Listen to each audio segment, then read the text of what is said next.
The religious preachers are just backwards. Those spiritual leaders, they have no idea how to integrate and assimilate with the world today because they don't understand Freudism, they don't understand Darwinism, they don't understand modernism, they don't understand economics, they don't understand the sciences. They preach about spirituality, the world of the unseen that we cannot see, touch, smell, hear, or feel. And so although you may believe in that, that's fine if you really must, but we can't bring that into the society today because it doesn't make sense. It doesn't work and it doesn't help anybody actually improve in any aspect possible in the physical realm. And so if you must preach, and as Muslims we have to hold these leaders at a certain level, right? Because I mean they're preachers, they're sheikhs, they're muftis, so we have to have some form of respect for them. So we can't hate them, but we have to keep them around, but we can't let them integrate with society because it's just, it brings us down and it doesn't look good, especially when they come and preach all these kinds of nonsensical arguments that completely contradict the physical world that we see today. So we put them behind four walls, we lock them up in a mosque, and you say preach there, and you can only preach to people who believe in you, so then you have a bubble.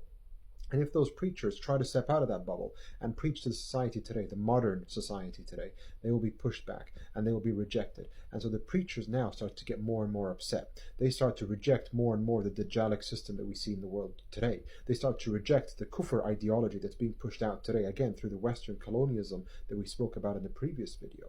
You see, now we have the world split into a dichotomy. One where you have the spiritual religious leaders on one side, and the other where you have people who have rejected the spiritual belief or may have some belief in it, but are heavily inclined towards the physical aspect of the universe, the physical creation. And as Muslims, we are meant to have a balance between the physical world and the spiritual world, to be able to see with both eyes and not just one eye. The way we're able to use our spirituality and our religious guidance to understand the physical world that we live in today.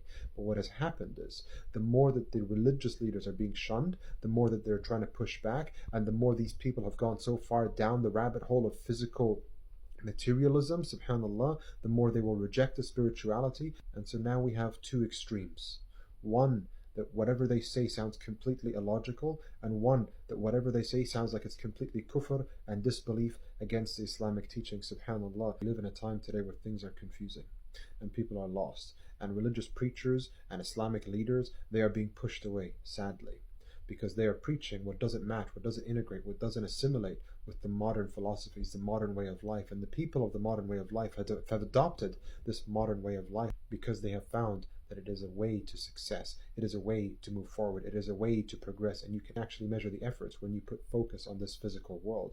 You can see that over the last 200-300 years, how there's been breakthroughs in every aspect possible, in medical sciences, in biology, in physiology, in sociology, in transportation, in economics, in every aspect possible. The more people focused on it, the more we saw advancements and improvements. But the more you focus on the spiritual realm, the more we saw conflict and war. And so we decided as a people, as a society, to disregard the whole entirety of the spiritual realm and focus purely on the physical realm, because we can reap its benefits here and now. We can see the results here and now.